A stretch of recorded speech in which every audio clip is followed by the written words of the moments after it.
नमस्कार, आप देख रहे हैं एनपी न्यूज और मैं हूं आपके साथ योगेश पांडे। आज 3 राज्यों में विधानसभा चुनाव के लिए मतदान जारी है। यूपी में भी दूसरे दौर के लिए 55 सीटों पर वोट डाले जा रहे हैं, तो उत्तराखंड और गोवा विधानसभा की सभी सीटों पर आज ही मतदान हो रहा है। यूपी और गोवा में 3 घंटे का मतदान पूरा हो चुका है और दोनों जगह मतदान की रफ्तार तेज है। पहाड़ी राज्य होने की वजह से उत्तराखंड में 1 घंटा देरी से मतदान शुरू हुआ। वहाँ 2 घंटे का मतदान 2 घंटे से ज़्यादा का मतदान हो चुका है। और इसके साथ ही आपको बता दें कि उत्तर प्रदेश की जहां 9 जिलों की 55 सीटों पर मतदान जारी है। दूसरे दौर के रण में दांव पर योगी के 3 मंत्री हैं। गोवा में जारी मतदान के बीच प्रधानमंत्री नरेंद्र मोदी ने यूपी के कानपुर देहात में रैली के दौरान टीएमसी पर जोरदार हमला भी बोला है। प्रधानमंत्री नरेंद्र मोदी ने कहा है कि टीएमसी के एक नेता जो गोवा में पहली बार चुनाव लड़ रहे हैं, उनसे जब सवाल पूछा गया कि यहां आपकी पार्टी का कोई वजूद नहीं है तो आप यहां चुनाव लड़ने क्यों आए हो, उन्होंने कहा कि हमने तो उस पार्टी से इसलिए गठबंधन किया क्योंकि हम गोवा में हिंदू वोटों को बांटना चाहते हैं। आगे पीएम मोदी ने कहा कि तो आप किसके वोट इकट्ठा करना चाहते हो। मैं गोवा के मतदाताओं को कहना चाहता हूं कि ये मौका इस प्रकार की राजनीति को दफना देने का है। उनके जवाब पर चुनाव आयोग और हिंदुस्तान के मतदाताओं को गौर करना चाहिए। ये भी अपने आप में एक बड़ा और अहम मुद्दा है। गोवा में मतदान है, इधर कानपुर देहात में प्रधानमंत्री नरेंद्र मोदी ने गोवा की जनता से अपील की और इसके साथ ही साथ उन्होंने सवाल भी पूछे हैं टीएमसी के प्रत्याशी से।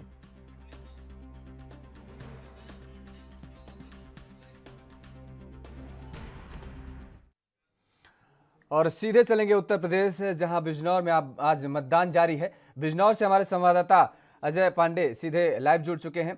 अजय, बिजनौर का अगर जिक्र करें तो 8 विधानसभा सीटें हैं बिजनौर जिले में और जिस तरीके से लगातार मतदान सुबह से हो रहा है, लोग बढ़ चढ़ करके हिस्सा ले रहे हैं, देखने को मिल रहा है, लोगों में उत्साह नजर आ रहा है। बिजनौर का अगर जिक्र करें तो वहां के जमीनी मुद्दे क्या हैं, किन मुद्दों को लेकर के लोग मतदान कर रहे हैं और जिस पोलिंग बूथ पर आप मौजूद हैं इस दौरान वहां का नजारा क्या है? बताना चाहता हूं जिस तरह से पश्चिमी उत्तर प्रदेश के बिजनौर में भी मतदान शुरू है। मैं आपको बता दूं यहाँ पर पिछली बार भारतीय जनता पार्टी ने 8 विधानसभा पे 6 विधानसभा पर कब्जा अपना किया था। जिस तरह से मेन मुद्दा अब रोजगार का है, क्योंकि रोजगार को लेकर लगातार यहाँ की जनता ये कह रही है कि रोजगार नहीं है। इसको लेकर अब ये 2 विधानसभा, जैसे आपको बता दें, नजीबाबाद और नगीना में एक नगीना सरकारी कटाई मिल थी जो कि 20 साल से बंद है, जिसको लेकर यहाँ के मतदाता थोड़ा नाराज चल रहे हैं। उसी तरह से नजीबाबाद की बात करें तो वहां पर भी तस्लीम विधायक थे जो कि समाजवादी से थे। मैं आपको बता दूं जिस तरह से बिजनौर में 8 विधानसभा में 6 पर कब्जा भारतीय जनता पार्टी ने किया था और नगीना और नजीबाबाद में सपा ने अपना कब्जा जमाया था, पर उसको लेकर इस बार बिजनौर की ये 2 सीट भी लेने के लिए भारतीय जनता पार्टी ने दोनों ही कैंडिडेट मजबूत उतारे हैं। जैसे आपको बता दें कि पूर्व सांसद रह चुके डॉक्टर यशवंत सिंह, जो कि नगीना से ही सांसद रह चुके हैं, उन्हें इस बार विधानसभा में उतारा गया है और वो यहाँ से विधानसभा का इलेक्शन लड़ रहे हैं। वैसे ही आपको बता दें कुंवर भारतेंद्र सिंह, जो कि बिजनौर के पहले सांसद रह चुके हैं, अब वो नजीबाबाद से खड़े हैं और विधानसभा का इलेक्शन वहां से लड़ रहे हैं। लगातार वहां पे जिस तरह से नजीबाबाद में कैंडिडेट मजबूत हैं, सपा के कैंडिडेट जो कि तस्लीम विधायक हैं अभी मौजूदा और सपा से हैं, उनकी कंडीशन काफी मजबूत नजर आ रही है। और अब वहां से आपको एक बात और बता दें कि बहुजन समाजवादी पार्टी से एक कैंडिडेट जो कि शाहनवाज शेख जो कि खड़े हैं वहां से, जो नगीना चेयरमैन शेख खलीलुर रहमान काफी मजबूत अपने में नजर आते हैं। वो अब इस दुनिया में नहीं रहे, परंतु उनके जो लड़के हैं शाहनवाज। लेंगे उत्तर प्रदेश का रुख करेंगे बिजनौर में, जहां हमारे संवाददाता अजय पांडे सीधे जुड़े हुए हैं। अजय, जिस तरीके से अगर दोपहर 1 बजे तक का जिक्र किया जाए तो बिजनौर में 38.64% मतदान हुआ है और मुझे लगता है कि अब से थोड़ी ही देर में 3 बजे का बुलेटिन भी चुनाव आयोग जारी कर देगा और ऐसे में वो भी कंफर्म हो जाएगा कि अब तक कितना मतदान पड़ चुका है। लेकिन अगर वहां जिस पोलिंग बूथ पर आप खड़े हैं वहां पर हम चाहेंगे कि आप जो मतदान करने आए हैं मतदाता, उनसे बात करें और उनसे जानने की कोशिश करें कि वहां की जमीनी मुद्दे क्या हैं, किन मुद्दों को लेकर के वो मतदान करने आए हैं और किस तरीके का उनके अंदर उत्साह देखने को मिल रहा है। अजय, बिल्कुल योगेश जी, मैं आपको बताना चाहता हूँ यहाँ पर अभी कुछ मशीन खराबी की बात सामने आई थी, इस वजह से वहाँ पर टीम लगी हुई है। परंतु हमारे साथ कुछ साथी हैं जिनसे हम बात कर सकते हैं, जो कि बाहर खड़े हैं, जिनसे हम बात करेंगे और जानेंगे कि आखिर क्या मुद्दा है। जी, आपका क्या नाम है? ओम प्रकाश जी, यहाँ के क्या मुद्दे हैं जिस तरह से यहाँ पर चुनाव हो रहे हैं बिजनौर में, और रोजगार का एक मुद्दा सामने आया था अभी कुछ दिन पहले, तो क्या लग रहा है कि यहाँ पर इस बार जैसे विधानसभा लगातार 8 विधानसभा है यहाँ पे, और 8 विधानसभा पर 6 पर भारतीय जनता पार्टी ने कब्जा पाया था और 2 पर समाजवादी ने, तो क्या लगता है इस बार क्या मुद्दा रहेगा? तो रोजगार का मुद्दा तो रहता ही है, हर जगह यही है, लेकिन यहाँ पे हम यही कहेंगे कि योगी जी फिर दोबारा बनेंगे।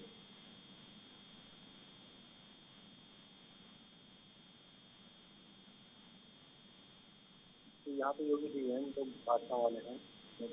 भाजपा जी जी भाजपा ही आएगी। जी, एक कतार सरकार जी तो 20 साल से बंद पड़ी है यहाँ पे, किसी का एक साथ अगले में, और वो तो कोई भी सरकार जी इससे पहले भी थी, वो भी नहीं चला पाई। ये है विधायक भी, इन्होंने भी कुछ नहीं किया यहाँ पे मनोज पारस नगीना में विधानसभा विधायक थे, और आपके नजीबाबाद में तस्लीम रह गए हैं। उन्हें क्या लगता है कि जिस तरह से अब यहाँ पे सांसद आ चुके हैं, यहाँ पर सांसद रहे हैं पहले, और अब यहाँ पर विधानसभा का इलेक्शन लड़ रहे हैं यशवंत सिंह जी नगीना से, और कुंवर भारतेंद्र जी जो हैं वो कि नजीबाबाद से लड़ रहे हैं, तो उससे क्या लगता है? दोनों कैंडिडेट मजबूत है, भाजपा ने दोनों कैंडिडेट मजबूत कर रहे हैं, कोई भी सांसद भी रह सकते हैं और बढ़िया कैंडिडेट। जिस तरह से अभी एनआरसी रही और तमाम मुद्दे रहे, इसको लेकर कोई फर्क नहीं पड़ेगा। क्या लगता है योगी जी पे कोई फर्क पड़ेगा? कुछ नहीं। क्या दोबारा क्या कौन आ सकता है? बीजेपी। बिल्कुल, हम बात करेंगे जिस तरह से यहाँ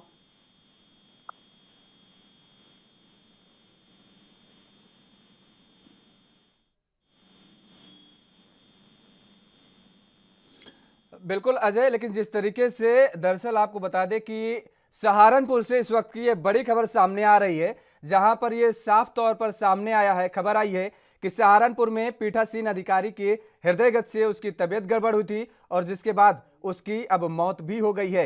ये बताया जा रहा है, ये बड़ी खबर आई है। सड़क दूधली के एक स्कूल में टीचर थे और नकुड़ विधानसभा के सरसावा के बूथ नंबर 227 में उनकी ड्यूटी लगी थी। तो ये सहारनपुर में पीठासीन अधिकारी की जिस तरीके से हृदय गति से मौत हो गई है अजय, ऐसे में अगर बिजनौर का जिक्र किया जाए, जिस तरीके से सहारनपुर में यह बड़ी घटना देखने को मिली है और पीठासीन अधिकारी की हृदय गति पहले आया, उसके बाद जिस तरीके से अब खबर सामने आ रही कि उसकी मौत हो गई है, ये बड़ी खबर सहारनपुर से आ रही है इस वक्त की। और अगर बिजनौर का ऐसे में जिक्र किया जाए तो वहां पर चिकित्सा व्यवस्था की, स्वास्थ्य व्यवस्था की क्या कुछ व्यवस्था की गई है? बिल्कुल योगेश जी, मैं आपको बता देता हूँ, जिस तरह सहारनपुर से ये घटना सामने आई है, ऐसा कोई भी बिजनौर में नजर नहीं आ रहा, क्योंकि यहाँ के डीएम उमेश कुमार मिश्रा जी खुद ही जाकर बूथ पर जाके जांच कर रहे हैं, और यहाँ के स्वास्थ्य व्यवस्था भी अच्छी तरीके से बनी हुई है। हर जगह चेक किया जा रहा है, और पानी, फायर ब्रिगेड, हर जगह हर चीज की व्यवस्था है बिजनौर में।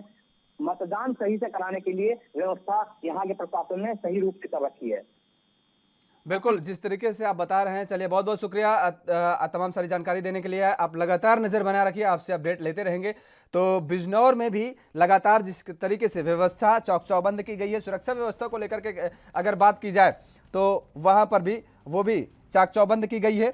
और जो खबर सामने आई है उत्तर प्रदेश के सहारनपुर से, तो दरअसल सहारनपुर में पीठासीन अधिकारी राशिद अली खान हैं जिनकी तैनाती की गई थी, और सड़क दूधली के एक स्कूल में टीचर थे। नकुड़ विधानसभा के सरसावा के बूथ नंबर 227 में इनकी ड्यूटी लगाई गई थी, और मास्टर राशिद अली खान कैलाशपुर के जो कि निवासी थे, इनकी सहारनपुर पीठासीन अधिकारी के तौर पर नियुक्ति की गई थी, लेकिन हृदय गति के चलते इन्हें हॉस्पिटल ले जाया गया, लेकिन इन्हें बचाया नहीं जा सका और इनकी अंततः मौत हो गई है। तो बिजनौर में ऐसे कोई अप्रिय घटना ना घटे, उसको लेकर के भी पूरी तैयारियां की गई हैं। स्वास्थ्य व्यवस्था की पूरी तैयारियां की गई हैं, चौक चौबंद की गई है, निगरानी बनी हुई है, स्वास्थ्य अधिकारी लगातार निगरानी अपनी बनाए रखे हैं। और ऐसे में जिस तरीके से अगर जिक्र किया जाए, तमाम सारी जगहों से ईवीएम भी खराब होने के मामले सामने आए हैं। समाजवादी पार्टी ने मुरादाबाद में भी 2 घंटे से ईवीएम खराब होने का बड़ा आरोप लगाया है, और उसके बाद हालांकि निर्वाचन आयोग को चिट्ठी भी लिखी समाजवादी पार्टी ने, और उसके बाद अब जिस तरीके से तमाम सारी जगहों पर ये घटनाएं घटी हैं, ऐसी कोई घटना न घटे, इसको लेकर के भी प्रशासनिक अधिकारियों के द्वारा व्यवस्थाएं सुचारू रूप से की जा रही हैं।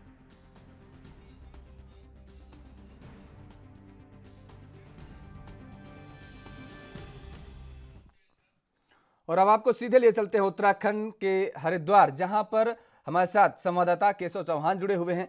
केशव, हरिद्वार का अगर जिक्र किया जाए तो वहां पर मतदान की क्या स्थिति बनी हुई है फिलहाल?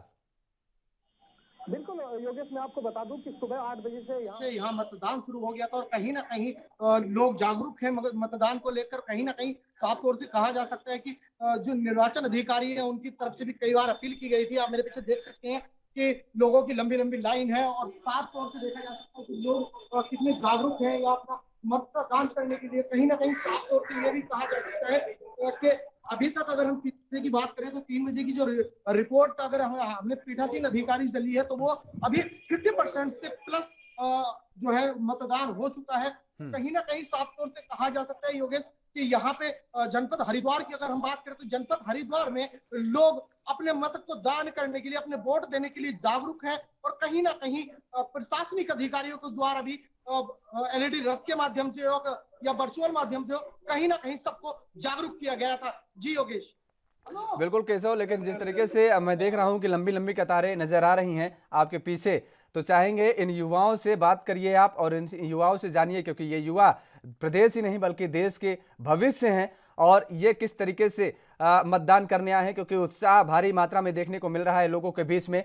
सुबह से ही लोग लंबी लंबी कतारों में नजर आ रहे हैं, मतदान करने आ रहे हैं। तो ये युवा जो देश का हमारे भविष्य हैं, ऐसे में किन मुद्दों को लेकर के ये मतदान करने आए हैं? और जिस तरीके से अगर उत्तराखंड का जिक्र करें तो बेरोजगारी को लेकर के, महंगाई को लेकर के और व्याप्त भ्रष्टाचार को लेकर के तमाम सारे मुद्दे ऐसे हैं जिन पर समय समय पर आवाज भी उठती रही है।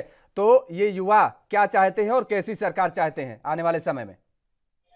बिल्कुल योगेश, सही कहा आपने कि जो युवा है यही तय करते हैं, यही देश का भविष्य है, यही तय करते हैं कि किसकी सरकार बनेगी और कौन अगले 5 साल देश का मुख्यमंत्री होगा, किस पार्टी का मुख्यमंत्री होगा या कौन सी सरकार बनेगी। तो हमारे साथ कुछ मौजूद है युवा, किन मुद्दों को लेकर इस बार ये चुनाव कर रहे हैं, जैसे कि महंगाई हो, भ्रष्टाचारी हो, बेरोजगारी हो, सभी मुद्दे कहीं ना कहीं सरकार के द्वारा बने रहे हैं। और हमारे साथ कुछ युवा मौजूद है, किस चीज को लेकर किन मतदान जो करने पहुंचे, किन मुद्दों को लेकर पहुंचे,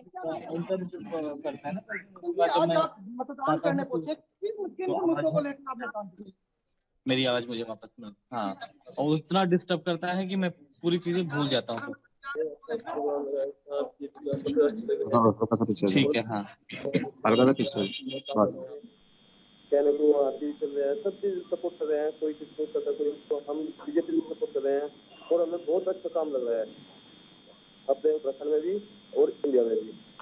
तो साफ तौर से कहना था इनका कि जो 2 बार के सिटिंग एमएलए हैं आदेश चौहान भेल रानीपुर विधानसभा से, तो उनके कार्यकाल से खुश है और कहीं ना कहीं उनको ही ये सपोर्ट भी करें। कुछ लोग और भी हमारे साथ मौजूद हैं।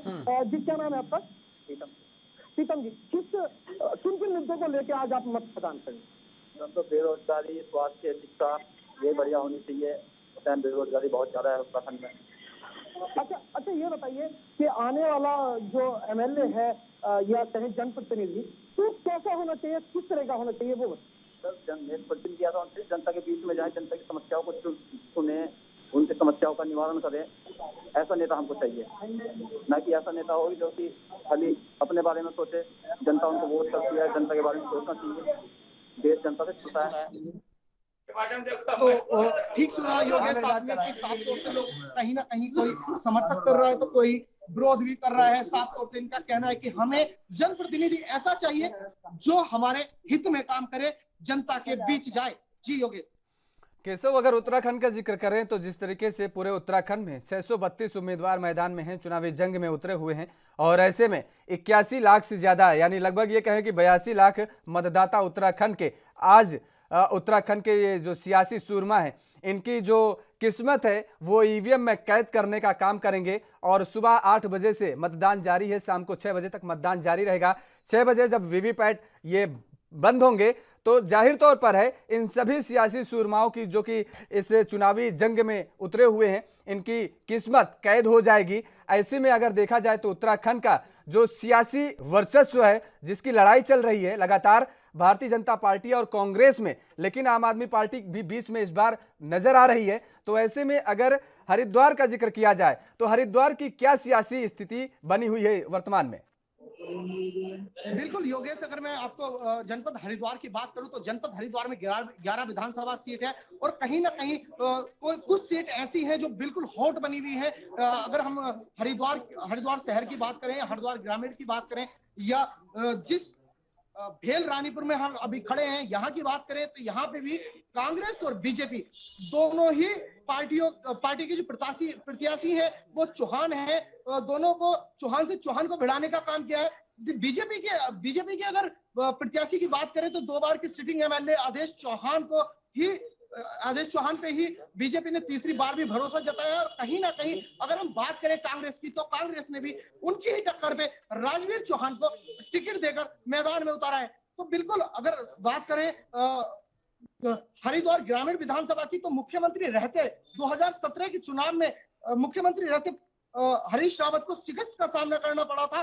तो इसीलिए योगेश इस बार उनकी बेटी बाप का बदला लेने उतरी है। कहते हैं योगेश के मूल से महंगा होता है ब्याज, इस बार ब्याज उतरा है अपने बाप का बदला लेने। तो कहीं ना कहीं हॉट सीट बनी हुई है। जी योगेश, बिल्कुल, जिस भेल सीट का आप जिक्र कर रहे हैं केशव, यहां पर भेल कंपनी भी है जिसका उद्घाटन भारत के प्रथम प्रधानमंत्री पंडित जवाहरलाल नेहरू ने किया था। ऐसे में वहां पर रोजगार को लेकर के जो मुद्दे जमीनी तौर पर उठते हैं उनको लेकर के युवाओं में खास तौर पर प्रलोभन तो दिया जाता है इन सियासी नेताओं के द्वारा। यह कहा जाता है कि सरकार बनेगी तो बढ़ चढ़ करके युवाओं की हिस्सेदारी होगी रोजगार में। लेकिन जिस तरीके से वहां की जो स्थिति नजर आती है रोजगार को लेकर के, क्योंकि कंपनी भेल अपने आप में एक बहुत महत्वपूर्ण और रोजगार देने में अहम योगदान अपना निभाती है, तो ऐसे में वहां के युवाओं को लेकर के, रोजगार को लेकर के और इस कंपनी के प्रति क्या कुछ रुख है?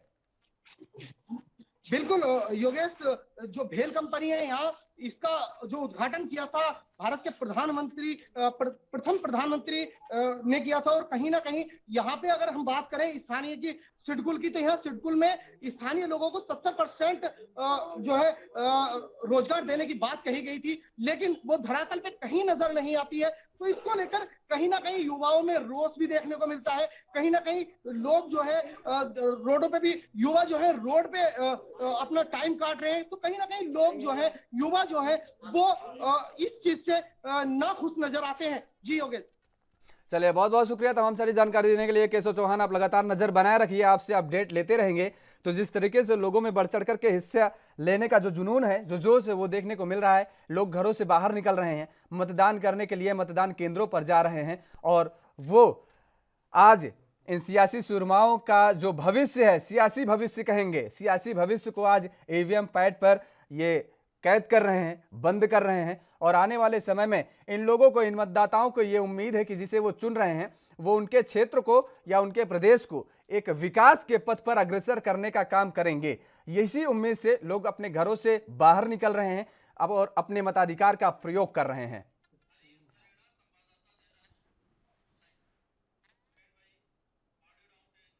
और इसी बीच अब सीधे आपको ले चलेंगे उत्तराखंड के देहरादून, जहां पर हमारे संवाददाता हरीश कनेड़ा हमारे साथ जुड़े हुए हैं। हरीश कनेड़ा, देहरादून की स्थिति आपसे जानना चाहेंगे, क्योंकि जिस तरीके से अलग अलग जगह पर अलग अलग स्थिति बनी हुई है, कहीं पर ईवीएम खराब होने की खबर सामने आ रही है तो कहीं पर लोगों में आक्रोश देखने को मिल रहा है, कहीं पर लोग बढ़ चढ़ करके हिस्सेदारी ले रहे हैं, लोग विकास के नाम पर मतदान करने की बात कर रहे हैं। अलग अलग विचारधाराओं के लोग अलग अलग मत लेकर के अलग अलग अपने अपने कैंडिडेट को चुनने के लिए आज मतदान करने के लिए अपने अपने घरों से बाहर निकले हैं। ऐसे में अगर देहरादून की स्थिति को लेकर के जिक्र किया जाए तो क्या माहौल बना हुआ है वर्तमान में? बिल्कुल योगेश, मैं आपको बताना चाहूंगा उत्तराखंड की राजधानी देहरादून की अगर हम बात करें तो यहाँ पे 10 विधानसभाएं हैं और यहाँ पे आज कई अलग अलग विचारधाराओं के जो लोग हैं वो आज मतदान कर रहे हैं, अपने घरों से बाहर निकल रहे हैं। और सुबह से हम बात कर रहे हैं, लगभग 8 बजे से वोटिंग शुरू हुई थी और अभी तक की अगर बात की जाए तो ऑल ओवर पूरा उत्तराखंड में लगभग 40% वोट हो चुका है। लेकिन आंकड़ा धीरे धीरे बढ़ने की ओर है। पूरी तरह से ये लगाया जा रहा है कि शाम तक आंकड़ा लगभग 70 के आसपास पहुंच सकता है। लेकिन इस बार की अगर बात की जाए तो इस बार उत्तराखंड में युवा बढ़ चढ़ के हिस्सा ले रहे हैं, जबकि आज वैलेंटाइन डे का दिन है और ऐसे में माना ये जा रहा था कि जो युवा पीढ़ी है वो दाएं बाएं रहेगी। लेकिन अब सीधे तौर पर ये देखा जा रहा है कि इस मौके पर भी वैलेंटाइन डे के दिन भी जो युवा है उनमें जोश है। खासतौर पे मैंने पहले भी ये बातें बताई हैं, युवाओं में नाराजगी इस बात को लेकर के है कि रोजगार उत्तराखंड में मुहैया नहीं हो पाया है। जिस बात को लेकर के युवाओं में रोष है, नाराजगी है, चाहे वो फार्मासिस्ट हो या फिर अन्य डिप्लोमाधारी हो, उन लोगों में नाराजगी देखी जा रही थी। यही कारण है कि जो वोट परसेंट है वो बढ़ता नजर आ रहा है। लेकिन खास बात यह भी है कि कोरोना महामारी के बाद जो प्रवासी जो लोग थे उनका उत्तराखंड में वापसी हुई है। और ये भी वजह हो सकती है क्योंकि इस बार जो दिल्ली और अन्य जगहों पर जो रहने वाले लोग हैं वो उत्तराखंड में उनकी वापसी हुई है। और खास बात यह है कि जो उत्तरकाशी है, उत्तरकाशी में वोट परसेंट सबसे ज्यादा माना जा रहा है। इस समय की बात करें, अगर 1 बजे तक की अगर बात की जाए तो लगभग 1 बजे वहाँ पे 40% वोट हो चुका था। लेकिन इस समय की अगर बात करेंगे तो ये आंकड़ा धीरे धीरे बढ़ रहा है। ऐसे में कई विचारधाराओं की आपने भी बात की है कि अलग अलग विचारधारा के लोग आज मतदान कर रहे हैं और अपने जो मतदाता है उनका आज यहाँ पे फैसला क्या किया जा रहा है। लेकिन खास बात यह है कि अब सरकार किस तरह की होनी चाहिए, इस बार भी युवाओं में जोश है। लेकिन खास बात अगर हम 2017 की अगर बात करें तो 2017 में महिलाओं ने बहुत ज्यादा भूमिका निभाई थी और बीजेपी को सत्ता तक पहुंचाने के लिए।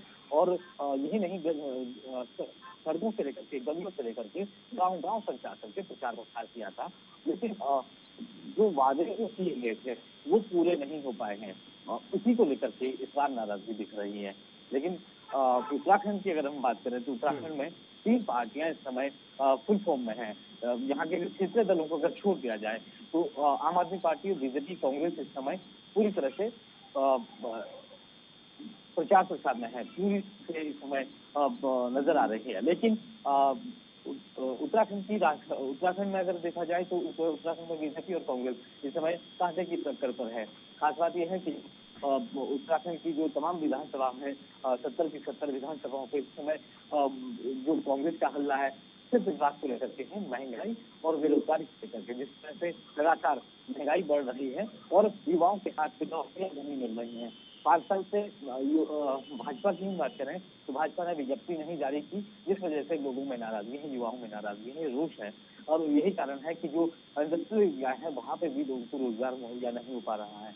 और हम पर्यटन क्षेत्र की अगर बात करें तो पर्यटन के क्षेत्र में भी उत्तराखंड बहुत ज्यादा नहीं बढ़ पाया है, जिस वजह से लोगों में नाराजगी देखी जा रही है। अब तो ये देखना होगा कि क्या युवाओं ने किसके पक्ष में वोट किया है और वो कैसी सरकार वो लोग चाहते हैं। लेकिन बहरहाल हमारी जितने लोगों से भी अभी तक बात हुई है सबने कहा कि वो विकास के मुद्दे पर, बेरोजगारी और महंगाई को लेकर के और इन तमाम मुद्दों को लेकर के वो एक ऐसी सरकार चाहते हैं जो इनके भविष्य के बारे में सोचे। यानी कि कुछ बात साफ है कि युवा बेरोजगारी और महंगाई से परेशान है। महिलाओं से हमने बात की है, महिलाओं का कहना है कि वो महंगाई को लेकर के इस बार वोट कर सकती है। जिस तरह से लगातार आसमान छू रही महंगाई, सरसों का तेल हो या डीजल पेट्रोल हो, लगातार बढ़ रहा है, इसको लेकर के वो वोट कर रहे हैं। वहीं अगर हम ग्रामीण क्षेत्रों की अगर बात करें योगेश, तो ग्रामीण क्षेत्रों में लोग मूलभूत सुविधाओं से परेशान है। लगातार उन क्षेत्रों में हम दूरस्थ इलाकों की बात करें, चाहे वो चमोली हो या फिर उत्तरकाशी हो, उन इलाकों में आज तक सड़कें नहीं पहुंच पाई। कई इलाकों में कई गांव ऐसे हैं जहां पर स्वास्थ्य की सुविधा बेहतर नहीं है।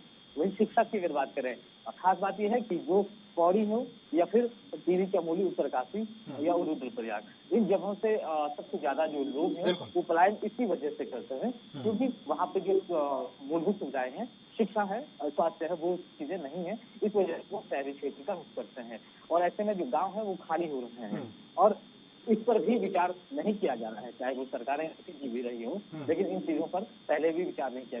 उत्तराखंड को बने 20 साल हो गए, लेकिन 20 साल में उन गाँव में आज तक भी विकास की लोग नहीं पहुंच पाई है। बिल्कुल। लेकिन हरीश, अगर बात करें देहरादून की कैंट विधानसभा सीट का, तो यहाँ से हरबंस जी के लिए सबसे बड़ी चुनौती होगी मुझे लग रहा है, क्योंकि 2012 में भी विधायक चुन करके आए थे, 2017 में भी विधायक चुन करके आए और कांग्रेस के देवेंद्र सिंह को उन्होंने पटकनी दी थी। ऐसे में तीसरी बार हैट्रिक लगा पाना क्या वास्तव में बहुत बड़ी चुनौती है कैंट सीट से? देखिए, जिस तरह से हम बात करें, हरबंस कपूर की जो सीट है, वहां पर उनका निधन हुआ है और उसके बाद से कैंट विधानसभा में इस बार उनकी जो पत्नी है वो मैदान में है, साथ ही उनके साथ कांग्रेस के प्रत्याशी सूर्यकांत धस्माना भी मैदान में है। लेकिन अगर हम हरबंस कपूर की बात करें तो हरबंस कपूर लगभग इस सीट पर 35 साल तक, 35 से 40 साल तक। हरीश कनाडा, वही मैं पूछ रहा हूँ कि क्या बीजेपी के लिए हैट्रिक लगाना ये एक बड़ी चुनौती होगी इस बार?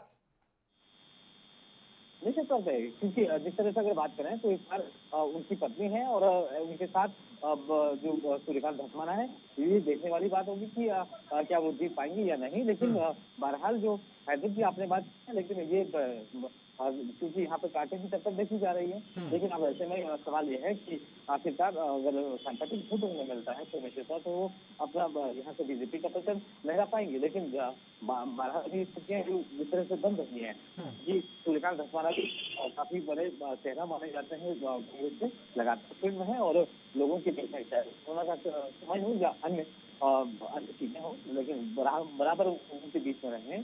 और ऐसे में अब देखना ये होगा कि क्या हरबंस कपूर की जो पत्नी है वो यहाँ पे जीत पाएंगी या। बिल्कुल, चलिए बहुत बहुत शुक्रिया तमाम सारी जानकारी देने के लिए। आप लगातार नजर बनाए रखिए, आपसे अपडेट लेते रहेंगे। तो लगातार जिस तरीके से मतदान का जिक्र करें तो उत्तर प्रदेश, उत्तराखंड और गोवा में आज मतदान हो रहा है और उत्तर प्रदेश में आज सेकेंड फेज का मतदान है। और फिलहाल मेरे साथ इतना ही। देश और दुनिया की तमाम खबरों के लिए आप बने रहिए ANB न्यूज के साथ। नमस्कार।